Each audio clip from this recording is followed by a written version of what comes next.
पीले दांत वाली बहू। रंजना कभी ब्रश नहीं करती थी। उसे कितनी बार उसके माँ बाप ने डांटा, लेकिन उसका कोई असर उस पर होता ही नहीं था, जिस कारण से उसके दांत पीले पीले हो जाते हैं।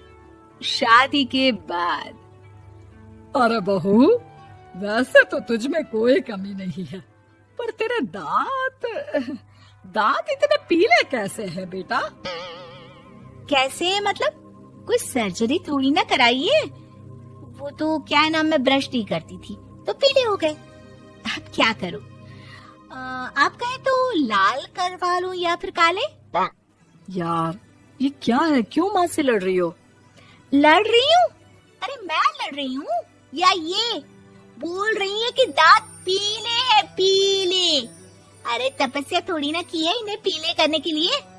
बकायदा ब्रश नहीं किया है 20 साल तक, तब जाकर। छी, कैसी बात कर रही हो? ये उस वक्त तो पीले नहीं थे जब हम लोग तुम्हें देखने आए थे। अरे तब साफ करवा लिया होगा डेंटिस्ट के पास जाकर। अब देखो कैसे पीले पीले लग रहे हैं।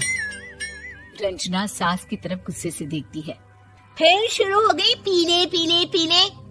अरे पीले तो तब भी थे जब मेरे हाथ का रसगुल्ला उड़ा उड़ा कर खा रही थी और बोल रही थी, लड़की नहीं गुणों का खजाना दे रहे भाई साहब आप। खैर, अब वो लोग करते भी तो क्या करते, पीले दांत वाली बहू पल्ले पड़ी थी तो झेलना तो था ही। एक दिन कीर्तन में रंजना गाना गा रही थी। अरे कमला बहन, माँ का द्वार है, यहाँ तो सब शुद्ध होकर आते हैं, फिर अपनी बहू को ब्रश भी नहीं करवाती तुम। दूर से पीले पीले दांत भक्ति में बाधा उत्पन्न कर रहे हैं। अरे कोई 2 साल के बच्ची थोड़ी ना लेकर आई हूँ मैं बहू बनाकर।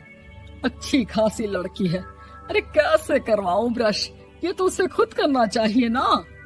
अब माँ बाप तो इसके जैसे तैसे निपटा दिए, ये नहीं सोचा कि सास कैसे संभालेगी। सास बहू को लेकर घर आ जाती है, लेकिन सोच लेती है कि अब इसे लेकर कहीं नहीं जाएगी। अगले रोज बहू कहती है, अरे क्या हो गया, मंदिर नहीं जाना क्या? कीर्तन का वक्त हो रहा है। मेरी मधुर वाणी से कान्हा जी जागते हैं और सोते हैं। आप तो जानती है ना उनकी भक्ति में कितना मन लगता है मेरा। वो क्या है ना, तबीयत ठीक नहीं लग रही है मेरी, आराम करूंगी मैं। तबीयत ठीक नहीं लग रही? अभी तो मिथुन के गाने पर नाच रही थी आप, और अब बोल रही है कि तबीयत ठीक नहीं लग रही। अरे भक्ति में मन लगा लो सासू माँ, ऊपर जाना है, क्या मुंह दिखाओगी आप? हाँ? सास को बहू की बात पर गुस्सा आ जाता है। मैं क्या मुंह दिखाऊंगी, इसकी चिंता तो ना कर, समझी? अपने मुंह की चिंता कर, जो ये पीले पीले दांत लेकर हर जगह पहुंच जाती है। पता है लोग कितना मजाक बनाते हैं। ना जी ना, मैं नहीं जाना कहीं तेरे साथ। तो ये बात है, कोई ना, मत जाओ, मैं अपने कमरे में ही बैठकर भक्ति कर लूंगी। ऊपर वाला दांत थोड़ी ना देखता है, मन देखता है, भावना देखता है। और अरे बस बस, तू सब कुछ दिखा, बस ये सफेद चमकदार दांत ना दिखाना किसी को, है? जा यहाँ से।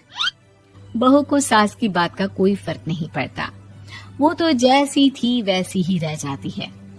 सुबह नहाकर किचन में खाना बनाना, फिर खाना खाना, कीर्तन भजन करना और सो जाना। एक दिन, माँ जी मैं सहेली के घर जा रही हूँ, शाम को लेट आऊंगी। हाँ हाँ तो जाना, मैंने कौन सा तेरी आरती करनी है घर पर बैठकर। रंजना सहेली के घर जाती है, जहाँ वो पार्टी में जाने की तैयारी कर रही होती है। अरे शिखा, कहाँ जाने की तैयारी कर रही है? मैं गलत वक्त पर आ गई क्या? अरे नहीं यार, उल्टा सही वक्त पर आई है।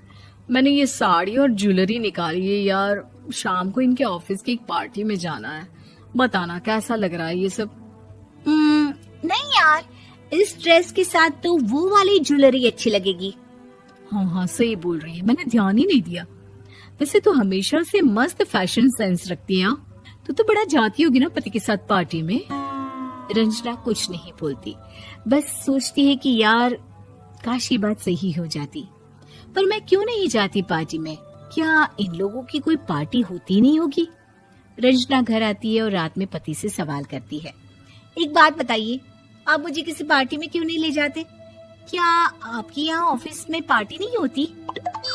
पति बेचारा क्या कहता कि दांत पीले हैं तुम्हारे इसलिए। अरे कोई पार्टी होती नहीं हम लोगों के ऑफिस में, तो कहाँ से लेकर जाऊं? और मार्केट, मॉल, कहीं वीकेंड घूमना, कहीं तो। अरे यार, सारे हफ्ते में एक छुट्टी मिलती है, तो सोचता हूँ कि आराम ही कर लूं। क्यों? रंजना मन मार के रह जाती है। पहले कभी सास के साथ मंदिर जाया करती थी, लेकिन वो भी सास ने ले जाना बंद कर दिया। घर बैठी बैठी रंजना बोर हो जाती है। तभी उसे आइडिया आता है और वो मायके जाने का सोचती है। सासू माँ, 2 दिनों के लिए मम्मी के घर जा रही हूँ। अच्छा अच्छा, ठीक है, आराम से जा। और हाँ, माँ से कुछ अच्छी आदत सीख कर आना कि कैसे शरीर के हर भाग की तरह दांतों की सफाई भी जरूरी होती है, समझी? शुरू हो गई ना आप। वो लोग आपकी तरह नहीं है कि छोटी छोटी बात का बतंगड़ बना दे। उन लोगों के लिए मैं मायने रखती हूँ, ना कि मेरे पीले पीले दांत। रंजना माँ को बिना बताए उन लोगों को सरप्राइज देती है, लेकिन जैसे ही वो दरवाजे पर पहुँचती है, अंदर देखती है कि घर वाले कहीं जा रहे होते हैं।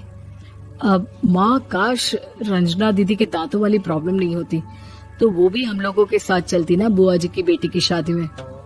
हाँ बेटा, लेकिन अब उसे कौन समझाए कि उसको उसके पीले दांत नहीं दिखते, लेकिन उसके आसपास के लोगों को कितना एम्बैरेसिंग फील कराते हैं। मुझे तो कितनी बार उसके स्कूल की टीचर ने शिकायत की कि उसके साथ कोई लड़की बैठना भी नहीं चाहती, और ना ही कॉलेज में कोई उससे बात करना चाहता था। लेकिन पता नहीं क्यों उसे ये बात समझ में ही नहीं आती। कोई कमी नहीं है उस लड़की में, बस यही कि दांत पीले हैं। वो तो भला हो जीजा जी और उनकी माँ का, जो दीदी को जैसी है वैसे ही रखा हुआ है। रंजना को अपने घर वालों की बात सुनकर बहुत दुख होता है। वो सोचती है कि वो क्या करे, लेकिन फिर वो सीधा डेंटिस्ट के पास जाती है, अपने दांत चमकाती है और कसम खाती है कि वो रोज ब्रश करेगी। अरे क्या हो गया? तुम तो 2 दिनों के लिए गई थी ना, पर कोई ना, अच्छा है, चलो आ गई तो। रंजना सास के सामने आकर खड़ी हो जाती है और पूरी स्माइल करती है, उसके चमकदार दांतों को दिखाती हुई।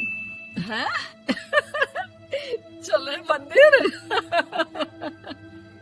माँ, मुझे माफ कर दीजिए, मैंने आप लोगों को बहुत एम्बैरेसिंग फील करवाया। मैं आज से रोज ब्रश करूंगी।